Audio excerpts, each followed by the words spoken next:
Welcome into another Dynasty Rookie Profile. Today we're looking at FSU running back Trey Benson. If you're new to the channel, give us a like and subscribe. We're putting out Dynasty content all off season, during the season, and in this kind of series of videos, we already have maybe 7, 8, maybe 10 videos out on other wide receivers and running backs of this 2024 rookie draft class. And what we're trying to do is we're trying to combine looking at the raw numbers, right? The stats, the production, looking at the film, and looking at the analytics, the underlying numbers, putting it all together and trying to find the players that we want to target in our Dynasty rookie drafts.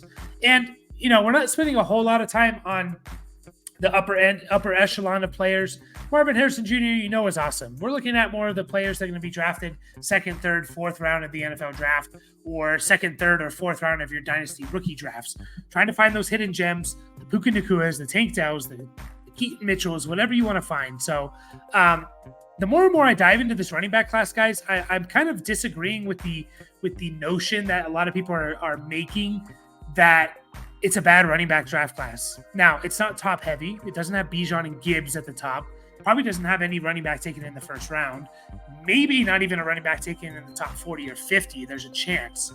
But I kind of like this running back draft class. There's about 6 or 7 guys that I'm interested in that I think if they get the right capital and the right landing spot, they could be really, really good for fantasy football. So Trey Benson is one of those guys. He's in that tier of maybe 4 or 5 running backs that you can kind of put them. There's no clear-cut number one guy, in my opinion. Trey Benson is maybe the closest to it, but there's 3, 4, 5 other guys that you can kind of put in the same tier that you can make an argument to being the number one running back in this draft class. So Trey Benson here, we see him 6 foot 216, so really, really good size.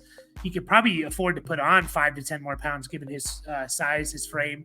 You look at his 2023 stats, doesn't jump off the page, but you got 900 yards rushing and 15 total touchdowns, along with 20 catches and 227 yards. So we're looking at 1,100-ish total yards and 15 total touchdowns, which was actually pretty good for FSU this year. As you'll see later on, it was a pretty large percentage of the team's production, even though it's not 2,000 yards or whatever. You got to look at, okay, what is that in relation to the team's total yards, which we'll get to in a second. He's projected to be a second-round pick. Again, I think if you're going to bank on anyone being a top 40 or 50 pick in the NFL draft at running back, Trey Benson to me seems to be, maybe him or Blake Corum seems to be the best ones to bet on. So I think he'll go in the second round. Looking at his combine numbers, he had a really, really good combine. He ran a 4.39, which is awesome. Really good speed there. Even more important, in my opinion, for a running back is the 10-yard split. How fast are you in the first 10 yards of your 40-yard dash? He's at 1.52. That's a really good number. Anything under 1.55 is good. Is above average. It's better than above average. It's really, really good. Once you start getting to like 1.52 and lower, you're getting into like elite territory. I think 1.52 10-yard split for running backs is in like the 85th percentile of running backs since they've been recording this. So really, really good numbers. And again, teams are putting more value into the 10-yard splits for not only running backs, but for receivers as well, because there's a lot more plays that go for 10 yards than there are 40 yards. You go look at the top running backs and who had the most 40-yard carries, you're probably only going to see it's like 5 or 6 in the entire year. So to me, 10-yard runs or 10-yard split is a little bit more indicative of success, especially for running backs. And then the broad jump is another important combine metric for running backs. 122 is good. It's above average. I think it's in the 70th percentile, and it shows explosiveness. So we want to see that for our running backs, them being explosive. We look at some of the production here, guys. Career dominator at 20%, which is a good, not great, but it's a good number. What is dominator? Dominator is the percentage for a running back is the percentage of the team's total yards and total touchdowns. So passing yards, rushing yards, total touchdowns. What percentage did this running back account for? Trey Benson basically had 2 years, He was at Oregon in 2020 and 2021. He blew out his knee in 2020. So that's something. I think he had an ACL. Didn't do anything in 2021, transferred to FSU. So he really only has 2 seasons of actual film and production to look at. But at those 2 years at FSU, he accounted for 20% of FSU's total offense. And then last year was his single season high of 24%. So that's kind of what I'm going back to here. Only 900 yards rushing or only 1,100 total yards. Well, you put it all together, guys, 1,100 total yards and 15 total touchdowns was basically a quarter of FSU's total offense last year. So that's the number we want to see. We want to see a running back be responsible for 25% or more of a team's off production, ideally over the course of their college career, but at least one season we want to see a really, really good production. We saw that from Trey Benson, so it checks the box. Breakout age of 20. I told you he blew out his knee in his first year at college, so that affects his breakout age. Do I think he could have had a breakout age of like 19 years old? Yeah, but he just didn't get that opportunity. And 20 is still fine. Anything 20 or lower is what we ideally want to see for breakout age for both receivers and running backs. And Trey Benson's was at age 20. And now what is breakout age? The breakout age is the first time you had a season for a running back. It's the first time you had a season of 15% or more of the team's total offense. So he did that his first year at FSU. And then we see his PFF rush grade at 87.2. Really, really good number there. One of the better ones in this class. Other things I like to look at, the elusive rating. This is kind of underlying metrics, analytical stuff. Elusive rating, which is, are you breaking tackles? Independent of blocking, are you forcing missed tackles on would-be tacklers? And ideally, we want to see this number around 95 or higher. Trey Benson's at 106.4. So really good. Not elite, but really, really good. Breakaway percentage is another important metric to measure running backs by. This is the percentage of your runs that are going for 15 yards or more. Trey Benson's is at 53.9. That's really, really good. Ideally, we want to see this around 40 to 45%. Anything at 50% or higher is elite stuff. So it shows explosiveness, right? It shows explosiveness, and it shows that he can break tackles in the open field. Sorry, elusive rating is kind of taking the yards gained with runs over 15%. So 53, almost 54% of his yards came on runs of 15 yards or more. So it shows explosiveness.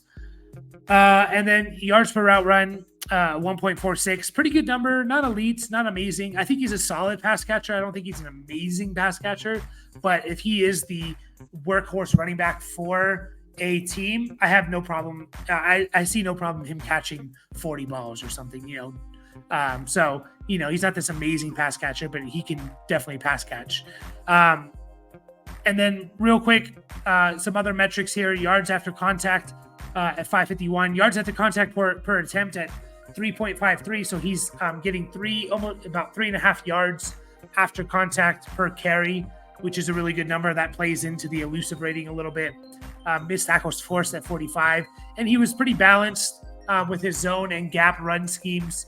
Again, this is more indicative of the college system rather than the running back himself. But, 61 plays in zone run schemes, 95 in gap run schemes. He seems to me to fit a little bit better as a zone runner, just because zone runners, you're following the offensive line, you're trying to find that hole. You need good burst and good speed usually. Derrick Henry is more of a better at a gap running scheme, right? Because he's that power runner. Although Trey Benson can be too, but he has the speed. He has the speed to be a zone runner, in my opinion. But we'll see where he goes to there. Overall, things that I saw on tape with Trey Benson here, guys. Obviously, a really good, powerful build. Strength in his legs. He's at that size, at 6 foot, 220 potentially, and with that speed, it's a very rare size-speed combination. Not many running backs are going to be 215 or more and be running in the 4.3s. It's just not that many. He's pretty explosive with the top end speed, of course.